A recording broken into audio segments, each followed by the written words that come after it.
아브라함과 다윗의 자손 예수 그리스도의 계보라.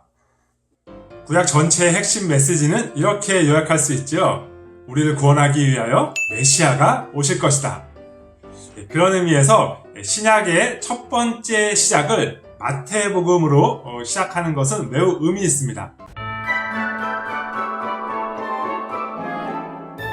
복음서의 모든 저자들이 그 메시아가 바로 예수님이다 라는 것을 증언하고 있지만, 특별히 마태복음은 그 구조와 형식과 내용을 통해서 구약 성경 내내 예언되어 온 바로 그 메시아가 예수 그리스도시다 라는 것을 특별히 더 강조해서 증언하고 있습니다. 마태복음은 50회 이상 구약을 인용하고 있는데요. 선지자로 하신 말씀이 이루어지려 함이라 라는 성취 인용 공식을 사용하여 구약을 인용하고 예수님께서 그것을 성취하셨다 라는 것을 밝히 증언하고 있습니다. 그래서 마태복음은 1차적으로 유대인을 대상으로 기록된 복음서라고 알려져 있습니다. 구약을 잘 알고 있어야 마태복음을 쉽게 이해할 수 있기 때문이죠. 마태복음의 구조는 크게 서론, 본론, 결론 이렇게 나눌 수 있는데요. 마태복음의 서론에서는 예수님의 탄생과 또 사역을 준비하는 모습들이 그려져 있습니다. 마태복음의 서론이라고 할 수 있는 1장부터 4장까지에서는 예수님께서 이스라엘의 원래 목적을 이루신 참된 이스라엘이다 라는 것을 드러내고 있어요. 특별히 이 내용은 출애굽기를 떠올리게 합니다. 마태복음에서는 예수님께서 헤롯을 피하여 애굽으로 내려가 있는 사건을 기록하고 있는데요. 이 사건은 옛날 이스라엘 백성들이 요셉 때에 애굽으로 내려갔던 그 사건을 떠오르게 합니다.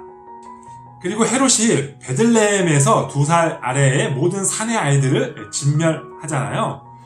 이것은 출애굽기에서 모세의 탄생 즈음에 바로가 이스라엘의 사내 아이들을 모두 죽여라 라고 명령한 것을 연상시키죠. 그리고 공생의 사역을 시작하시기 전에 예수님께서 요단강에 나와 세례 요한에게 세례를 받으셨어요. 그런데 출애굽기에서 이스라엘 백성들은 애굽을 탈출하여 약속의 땅으로 가기 위하여 홍해를 건넜잖아요. 신약의 기자들은 이 홍해를 건넌 사건이 바로 세례를 상징하고 있다고 증언합니다. 또 예수님을 향한 하나님의 선포, 또 이스라엘 백성들을 향한 선포에서도 동일한 점을 찾아볼 수 있는데요. 예수님께서 세례를 받으신 후에 하늘에서 소리가 나서 이렇게 말씀하셨죠. 이는 내 사랑하는 아들이요 내 기뻐하는 자라. 그런데 하나님께서는 모세를 통하여 바로에게 동일한 선포를 하셨어요. 여호와의 말씀에 이스라엘은 내 아들, 내 장자라. 특별히 이 유사성은 광야에서 예수님께서 시험 받으실 때에 더 두드러지는데요. 예수님께서 광야에서 사탄에게 3번 시험 받으셨죠. 예수님께서는 모두 성경 말씀으로 이 사탄의 유혹을 물리치셨는데요. 그때 예수님께서 인용하신 성경 구절이 모두 신명기 말씀입니다. 신명기 말씀은 모세가 이스라엘 백성들의 광야 여정을 돌아보고 또 약속의 땅에 들어가기 전에 이스라엘 백성들에게 한 설교이잖아요. 그러니까 예수님께서는 자신을 광야 생활을 한 이스라엘 백성들의 자리에 위치시키는 것입니다. 그리고 그 광야에서 실패했던 이스라엘 대신 이제 새롭게 하나님의 사명을 완수하는 온전한 이스라엘, 참 이스라엘로 자신을 위치시키는 것입니다. 이렇게 마태복음은 서론에서 예수님께서 어떠한 분이신가 라는 것을 설명하며 시작합니다. 자, 그리고 예수님께서 십자가에 달려 돌아가시기 이전까지의 내용들을 마태복음의 본론이라고 할 수 있는데요. 이 마태복음의 본론은 5 부분으로 나눌 수 있습니다. 마치 모세의 오경을 연상시키죠. 출애굽한 이스라엘 백성들에게 하나님께서 모세를 통하여 모세의 오경을 주셨던 것처럼 이제 예수님을 통하여 5 부분의 말씀을 주시고 계시는 거예요. 이렇게 마태복음을 5 부분으로 나눌 수 있는 이유는 예수님께서 이 마태복음에서 5편의 긴 설교를 하시는데요. 이 5편의 설교가 모두 동일한 문구로 끝이 나고 있습니다. 그러니까 예수님께서 말씀을 마치시니 이런 일이 발생했다 라는 공식 문구를 통해서 이 5개의 설교를 구분시켜 주고 있어요. 첫 번째 부분은 초기 갈릴리 사역입니다. 이 부분은 산에 올라가서서 말씀하신 산상수훈 혹은 산상보훈으로 이루어져 있는데요. 이 예수님의 5편의 설교가 지금 산에서 시작하고 있기 때문에 마치 모세가 시내산에서 율법을 받은 것을 연상시키지요.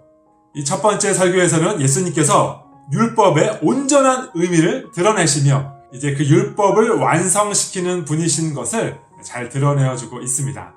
두 번째 부분은 특별히 예수님께서 수많은 이적들을 베푸시며 하나님 나라를 선포하시는 부분입니다. 그리고 이 부분에는 하나님의 백성들, 제자들은 어떻게 살아야 하는가, 제자도에 관한 교훈도 포함하고 있어요.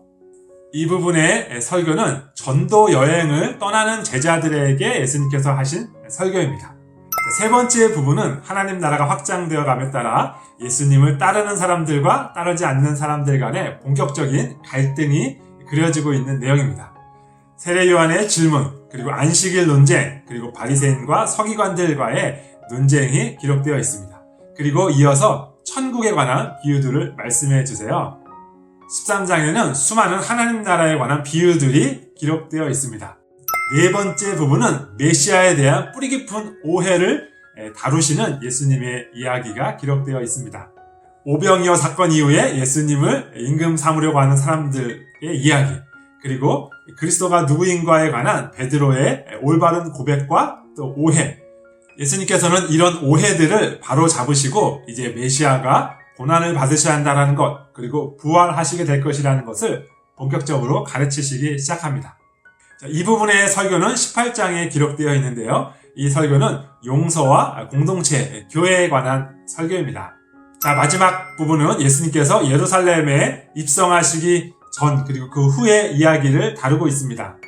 이 부분의 설교는 하나님 나라에 관한 설교, 그리고 종말에 관한 설교예요. 네, 이렇게 5편의 설교를 중심으로 마태복음의 본문은 5부분으로 나누어집니다. 그리고 이 마지막 부분에 예수님의 순환과 십자가, 그리고 부활이 기록되어 있어요.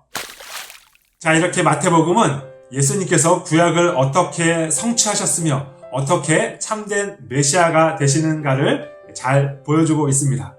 메시아, 다윗의 자손, 하나님의 아들, 인자, 한 목자, 임마누엘, 이 모든 구약에서 메시아를 가리켰던 용어들이 이 마태복음에서 예수님께 적용되고 있습니다. 구약에 실패했던 이스라엘의 모든 모습들을 예수님께서 회복하시고 성취하셨다라는 것을 기억해 보세요. 마태복음을 읽을 때마다 그 메시아가 드디어 오셨다라는 기쁨이 충만하게 되시기를 소원합니다.